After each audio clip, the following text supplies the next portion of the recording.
Completing a Stuart triple expansion engine part 45, a continuation of the series after quite a long gap, owing to having too many jobs to do. I fit 2 of the 3 die blocks and removed the first operating arm for the water pump ram. The story so far. After filling in the voids at each side of the cylinder blocks, I fitted the first of the pieces of cladding, but I wasn't happy with the way it turned out. The current material that is supplied by Stuart Models is anodised aluminium, and it is really soft, not too bad on a number 10, but it's very easy to mark and damage this aluminium stuff on something like a triple expansion engine where it's long and thin. If you look carefully, you can see some marks around the drain cocks. A couple of years ago I bought a superb example of a Stuart triple expansion engine from a man in Scotland called Ronnie Moore. And when I was speaking to Ronnie about this cylinder cladding, he said that he uses cheap baking trays from a local supplier. The baking trays are of course made from steel, just the right thickness and easy to work, so I'm going to go to my local supermarket and buy some of these cheap baking trays and experiment cutting them up. But I won't be doing this just yet, as I'm about to have something called a transperineal biopsy at the main York Hospital to investigate my prostate cancer in more detail. It sounds like fun and I really can't wait. The surgical operation will take place on Monday the 20th of November 2023.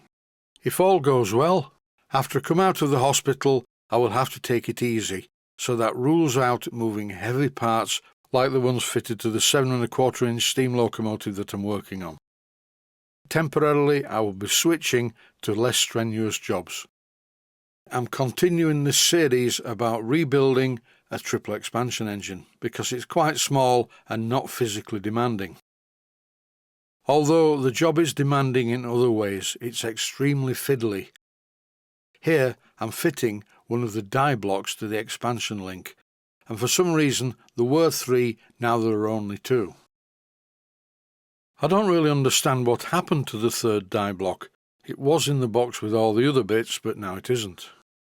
Never mind, it's a very simple part to make. This clip shows me sliding the high pressure cylinder die block into position.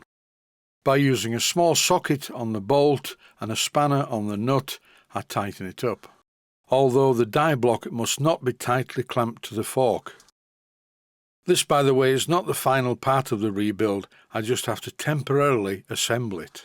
What I've decided to do is assemble all the mechanical parts and get the engine to run really well, then I'll take the cylinder block off and reclad it properly, and hopefully, if I then reassemble it, that will be the job finished.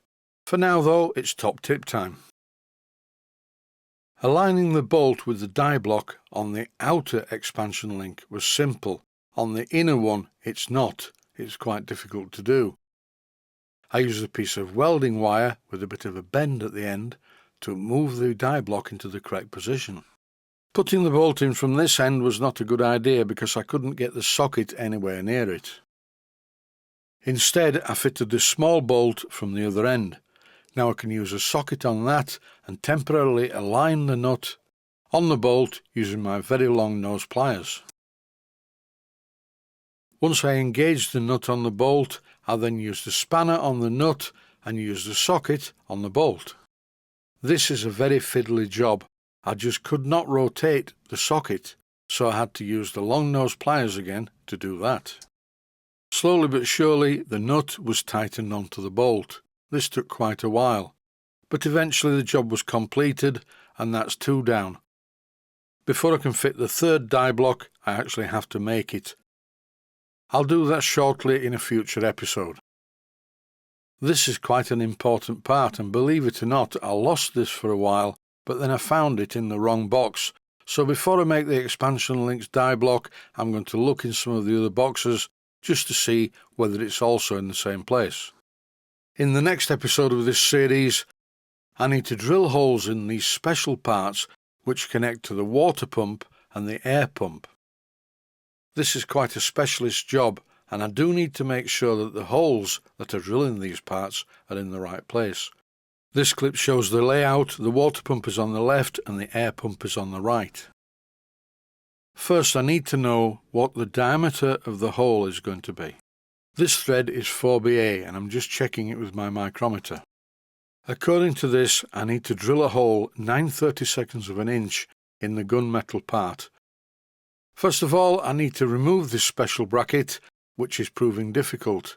The socket will not fit on these bolt heads owing to the proximity of the main bracket. Maybe it will be okay if I use a spanner first to slacken them off, and that's what I'm currently doing. A lot of the jobs on this engine are incredibly fiddly, and this is definitely an acquired taste. It's a bit too fiddly for my liking.